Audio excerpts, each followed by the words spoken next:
Bonjour à tous et à toutes, soyez les bienvenus, vous êtes au trésor du ciel. J'espère que vous avez passé une bonne nuit, que vous êtes bien reposés et que vous puissiez commencer cette journée dans la paix, dans la joie, dans la victoire, parce que Dieu est là, il est avec nous chaque jour jusqu'à la fin du monde. Amen. Voilà, on va continuer sur l'Église. Le thème, la source de l'Église. D'où vient l'Église? Bien sûr, la plupart le savent, mais tout le monde ne le sait pas. La source, c'est Jésus. Il est la source de l'Église. Et on va voir ça dans la parole de Dieu aujourd'hui, ensemble. On va prier. Seigneur, merci. Ta parole est pour nous aujourd'hui. Nous en avons besoin. Tu nous l'as laissée, qu'elle soit révélation, que vraiment tu diriges nos vies par le Saint-Esprit, mais aussi par ta parole. Merci pour ta fidélité. Merci d'être avec nous chaque jour jusqu'à la fin du monde. Tu as tout préparé, oui, en ce jour pour nous. Il n'y a pas de hasard. Tout ce que tu fais est bon et juste. Nous nous reposons sur toi, nous nous appuyons sur toi. Merci Seigneur. Oui, merci parce que tu ne nous as pas laissés seuls ni orphelins. Tu nous as donné le Saint-Esprit, qui est aussi l'Esprit de gloire que tu as mis à l'intérieur de nous. Merci Seigneur. Oui, pour cette Église glorieuse, victorieuse que tu lèves. Oui, pour les derniers temps, Seigneur. Une Église qui brille, une Église qui rayonne de ta vie. Merci Seigneur. Que ton nom soit béni. Amen. Voilà, je salue Bernard Dérivé. Soyez les bienvenus. Toi, ton épouse, Michel Rolls, si ton épouse est là, sois la bienvenue aussi. Que la grâce de Dieu soit sur chacun et chacune en ce jour. Voilà, on va prendre la parole de Dieu, donc la source de l'Église. Comme je l'ai dit, c'est Christ. Et on va prendre Genèse, chapitre 2, versets 22 et 23. Là, il nous a dit, l'Éternel Dieu forma une femme de la côte qu'il avait prise de l'homme, et il l'emmena vers l'homme. Et l'homme dit, voici cette fois celle qui est os de mes os et chair de ma chair. On l'appellera femme parce qu'elle a été prise de l'homme. Donc dans la parole, Adam représente aussi Christ. Et ça, on va voir dans 1 Corinthiens 15, 45. Là, il nous a dit, c'est pourquoi il est écrit, le premier homme Adam devint une âme vivante, le dernier Adam, Jésus-Christ donc, est devenu un esprit vivifiant. Donc, Ève est sortie d'Adam, c'est l'épouse d'Adam. L'Église est sortie de Christ, c'est son épouse. C'est son épouse. Éphésiens 5, 30 à 32. Car nous sommes membres de son corps, étant de sa chair et de ses os.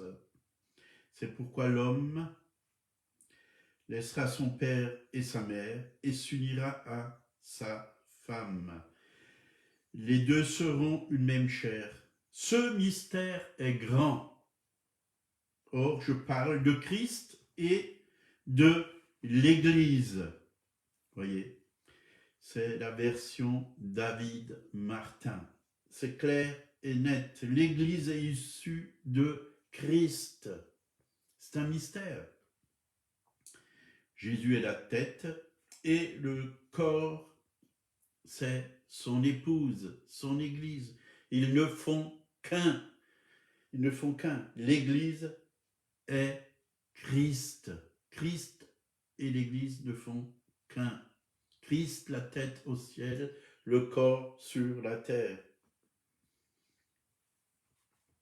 Il a mis sa vie dans son corps parce qu'il est mort à la croix de Golgotha. Pour nous, il nous a rachetés, il nous a sauvés, il nous a remplis du Saint-Esprit et nous sommes devenus son corps sur la terre. Nous lui appartenons, esprit, âme et corps.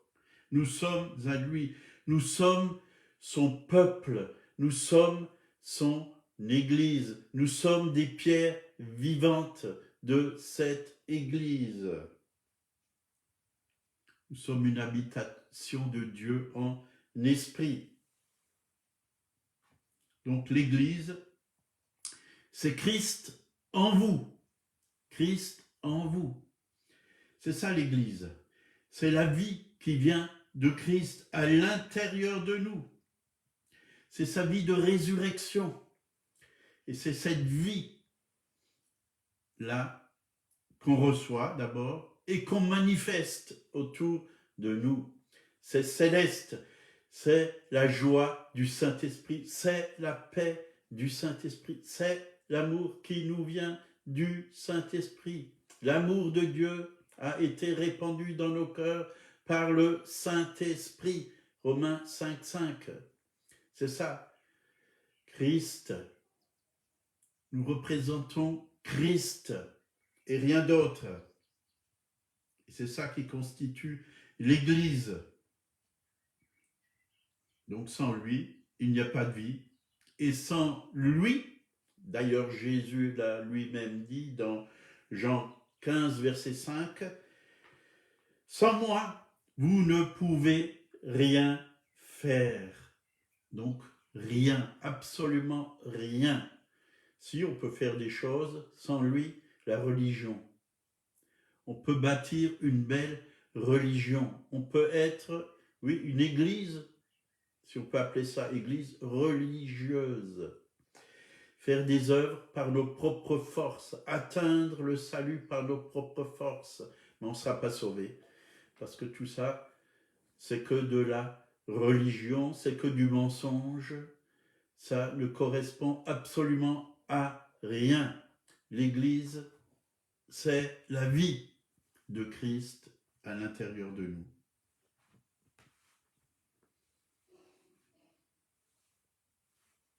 Donc, l'Église partage la vie de Christ. Chaque jour, nous devons être connectés à Christ, puisés en lui. Bien sûr qu'il est dit dans la parole que nous avons tout pleinement en lui, il nous a tout donné. Mais nous devons découvrir tout ce qu'il nous a donné et rester en lui, rester dans sa parole. Christ en nous et nous en lui, unis en communion avec lui. C'est ça, l'Église. Je ne travaille pas pour Christ, mais c'est Christ qui travaille au travers de moi. C'est ça l'Église. Ce n'est plus moi qui vis, c'est Christ qui vit en moi. Colossiens 1, 29.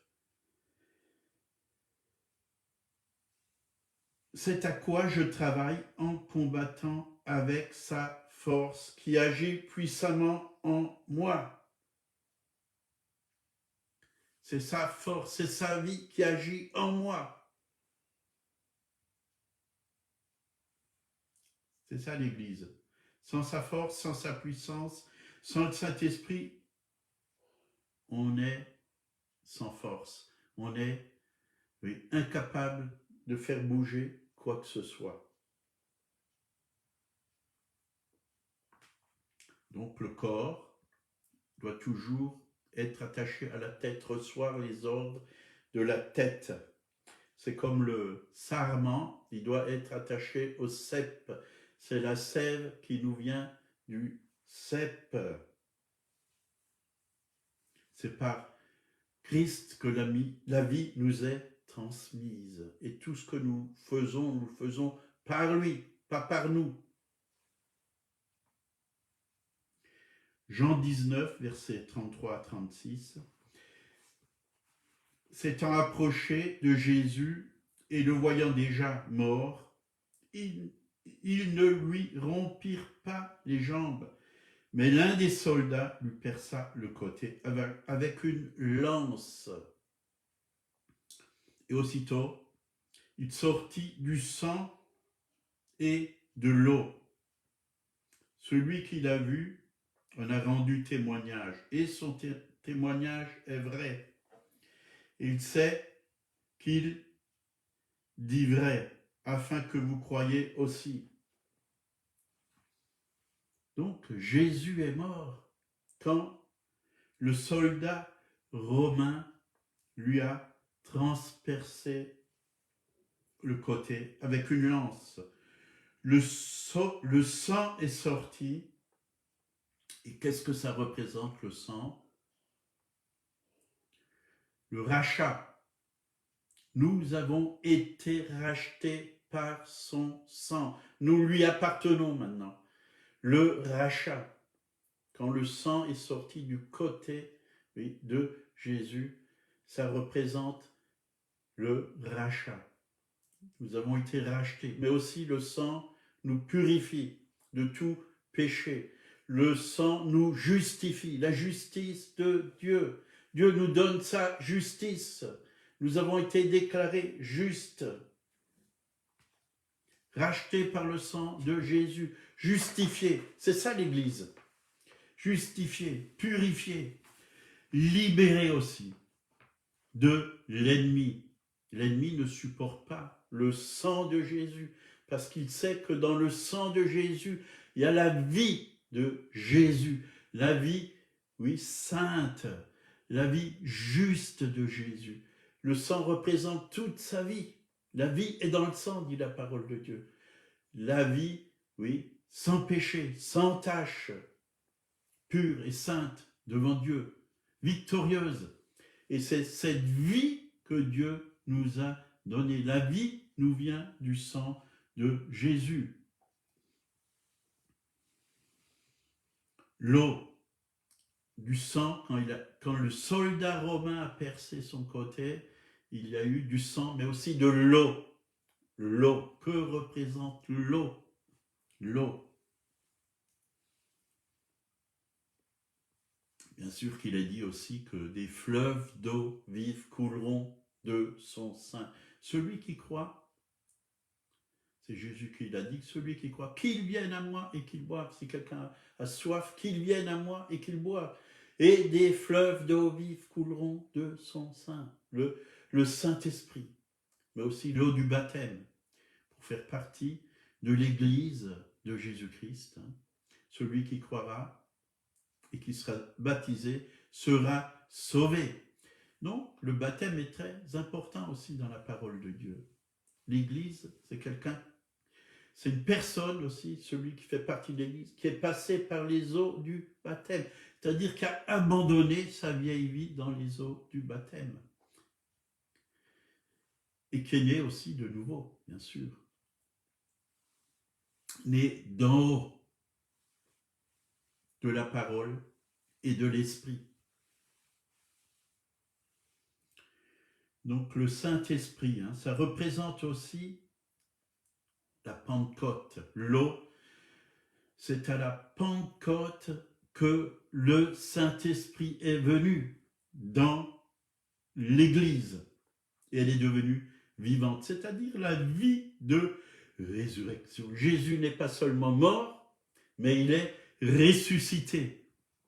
Et l'épouse vit dans cette vie de résurrection, dans la puissance de la résurrection. Et le Christ a mis cette vie de résurrection en nous. Et c'est cela qui nous permet aussi de ressusciter ceux qui sont morts. N'ayez pas peur. Si quelqu'un meurt et qu'il n'a pas l'âge d'aller dans la tombe et que ce n'est pas son temps, s'il est jeune, imposez-lui les mains et ordonnez à l'esprit de mort de sortir de lui.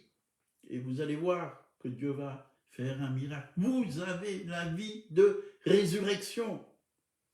D'ailleurs, Jésus a dit à ses disciples, ressuscitez les morts, chassez les démons,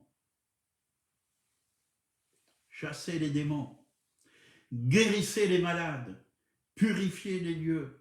Nous avons cette autorité, nous avons en nous cette puissance. C'est la vie du Christ ressuscité et elle veut se manifester. Elle veut se manifester.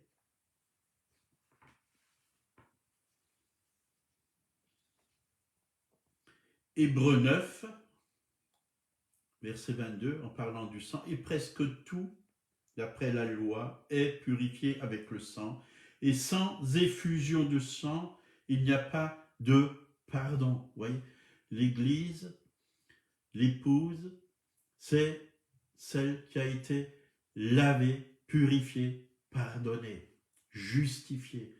Elle ne vit plus dans la condamnation, parce qu'il n'y a plus aucune condamnation pour ceux qui sont en Jésus-Christ. Aucune. Dieu ne te condamne plus. Dieu t'aime. Dieu t'a pardonné. Tu peux vivre dans la paix. Tu es comme si tu avais jamais péché, parce que le Seigneur a oublié tous tes péchés, passés, présents, et même ceux d'avenir, il a payé pour.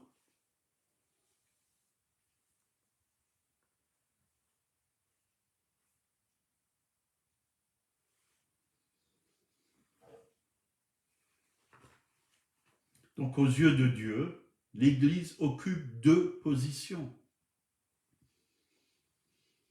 Quant à sa vie, l'Église est le corps de Christ, mais en ce qui concerne son avenir, elle est l'épouse de Christ.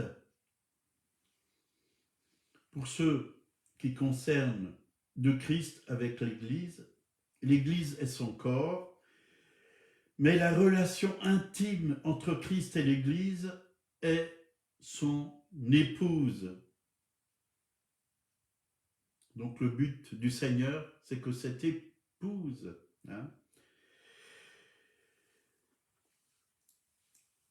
Dieu fait à l'intérieur de son épouse ou son Église une œuvre de purification, de sanctification, parce que le Seigneur lui-même l'a dit, sans la sanctification, personne ne verra le Seigneur.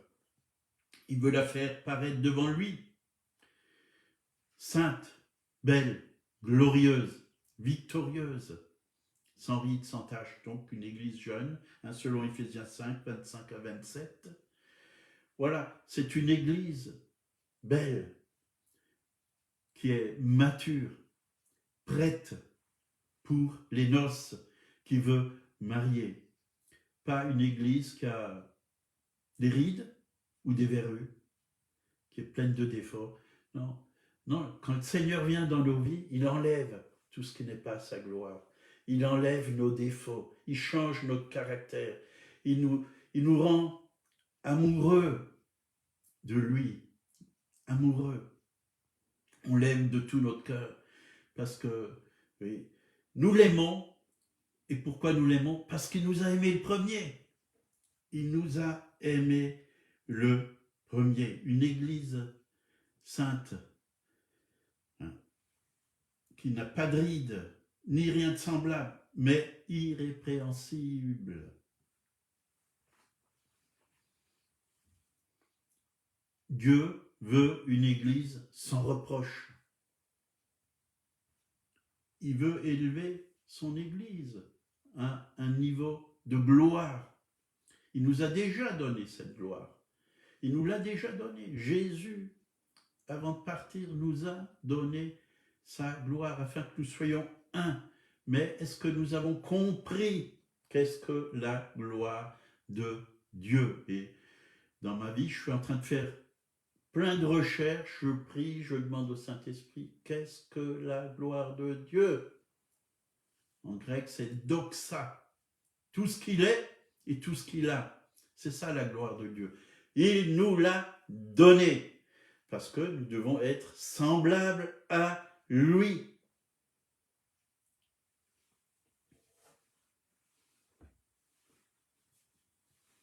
La femme est la gloire de l'homme. L'épouse est la gloire de Dieu, de Christ. Nous avons été créés à son image, à sa ressemblance. Dieu a cherché une église dont il n'a rien à reprocher, qui est pure, qui est sainte, qui est belle. Et il nous prépare maintenant, dès maintenant, pour les noces. Mais pour l'instant, on est dans ce processus de purification. Est-ce que nous voulons nous laisser transformer? Il y a des choses que Dieu veut enlever de nous. Peut-être que certains ne sont pas à la place que Dieu désire qu'ils soient. Mais Dieu veut peut-être vous déplacer, vous mettre ailleurs. Ils n'ont pas la bonne fonction dans le corps, qui est l'Église aussi. Il veut que vous fonctionnez comme il faut. Matthieu 22, verset 2.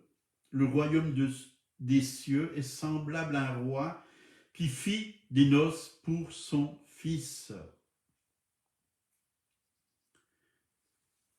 Les noces, c'est pour bientôt, je le crois. Toutes les prophéties sont en train de s'accomplir.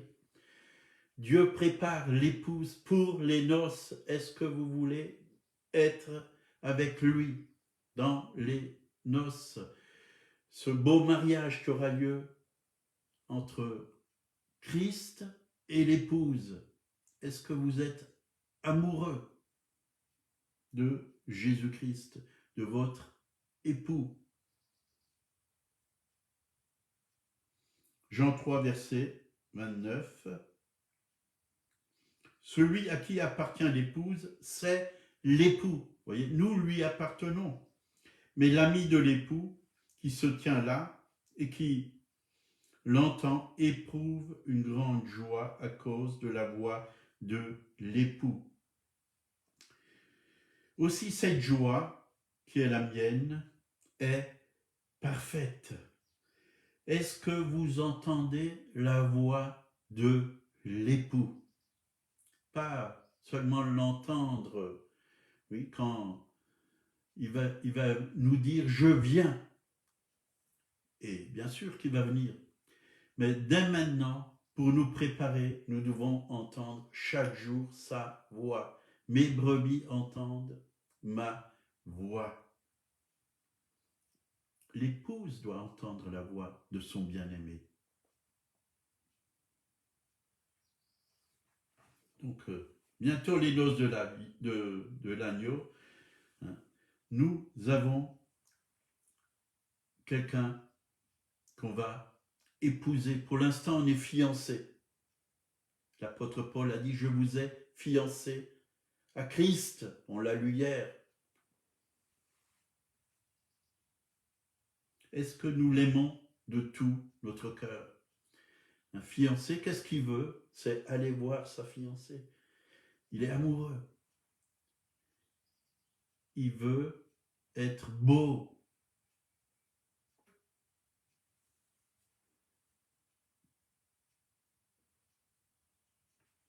Donc, Cantique des Cantiques, on va finir par ce passage. Chapitre 2, 8 à 13. C'est la voix de mon bien-aimé. Vous voyez, c'est la voix de mon bien-aimé. Parfois, on est pris par toutes sortes de voix, mais on n'entend plus la voix du Seigneur, notre bien-aimé. Est-ce que nous demandons au Saint-Esprit d'ouvrir nos oreilles, de déboucher nos oreilles pour que nous puissions entendre sa voix? Et voici, il vient, sautant sur les montagnes, bondissant sur les collines. Mon bien-aimé est semblable à une gazelle où fend des biches.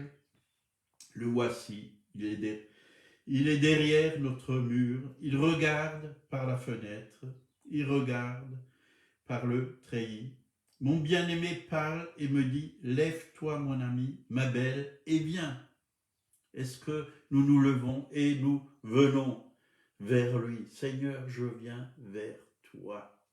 Est-ce que vous lui dites, Seigneur, je t'aime, tu es bon, tu es merveilleux, tu as donné ta vie pour moi, tu m'as rempli de toi et tu continues à me remplir chaque jour davantage. Je veux déborder sur les autres parce que tu me remplis abondamment. Tu oins d'huile ma tête, ma coupe déborde.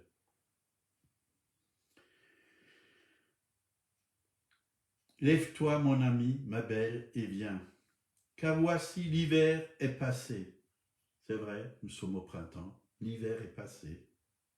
La pluie a cessé. Elle s'en est allée. Les fleurs paraissent sur la terre. Et c'est vrai, tout est en train de fleurir en ce moment. Le temps de chanter est arrivé. Est-ce que vous chantez des louanges? Est-ce que vous l'adorez? La voix de la tourterelle se fait entendre dans nos campagnes. Le figuier embaume ses fruits et les vignes en fleurs exhalent leur parfum. Nous sommes aussi la vigne du Seigneur. Est-ce que notre parfum vient vers lui? C'est la vie, c'est l'amour, c'est le printemps. Tout revit, la joie. Écoutons la voix de notre bien-aimé Jésus-Christ. On s'arrête là.